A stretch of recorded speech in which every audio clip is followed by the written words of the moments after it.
उस रात बारिश बहुत तेज थी। सीमा खिड़की के पास खड़ी थी और बाहर की सड़क पर गिरती बूंदों को देख रही थी। हर बूंद जमीन से टकराते ही चुप हो जाती थी, जैसे उसने भी कोई राज दबा रखा हो। सीमा के हाथ में एक पुराना लिफाफा था। उस पर लिखा था, जब मैं न रहूं तब खोलना। उसकी मां ने मरने से 3 दिन पहले ये लिफाफा उसे थमाया था। 3 महीने बीत चुके थे। सीमा आज तक हिम्मत नहीं जुटा पाई थी। रात के 11 बज चुके थे। घर में कोई नहीं था।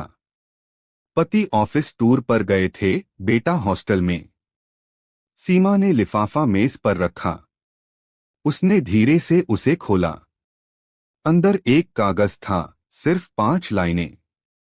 मेरी प्यारी सीमा, अगर तू ये पढ़ रही है तो मैं जा चुकी हूं। मैंने तुझसे एक बात छुपाई थी। वो बात इतनी भारी थी कि मैं जिंदगी भर उसे छाती पर लिए घूमती रही। अब तू मत रखना। सीमा की आंखें भर आईं। उसने सोचा मां ने क्या छुपाया था। कागज के पीछे एक और पंक्ति थी, बहुत हल्की पेंसिल से लिखी हुई। तेरी शादी के दिन मैंने तेरे पापा से झूठ बोला था।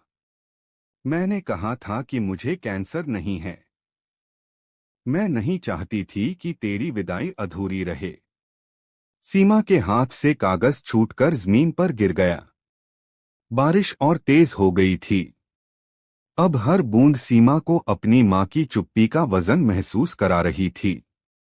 सीमा जमीन पर बैठ गई। कागज उसके सामने था, जैसे कोई मरा हुआ परिंदा। उसने फिर पढ़ा, मैं नहीं चाहती थी कि तेरी विदाई अधूरी रहे। सीमा को याद आया शादी का वो दिन। मां कितनी हल्की हल्की चल रही थी। सबने कहा था, आज तो मां बहुत खुश हैं। सीमा ने मां के चेहरे पर वो मुस्कान देखी थी जो अब उसे झूठी लग रही थी। उसने फोन उठाया।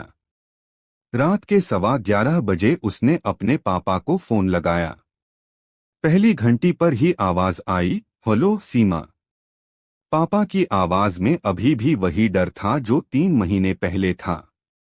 पापा, मां ने मुझे लेटर लिखा था। दूसरी तरफ खामोशी। फिर एक लंबी सांस। मैं जानता था बेटा, एक दिन तू पूछेगी। पापा ने बताया। आखिरी 6 महीने मां हर रात दर्द की गोलियां खाकर सोती थी।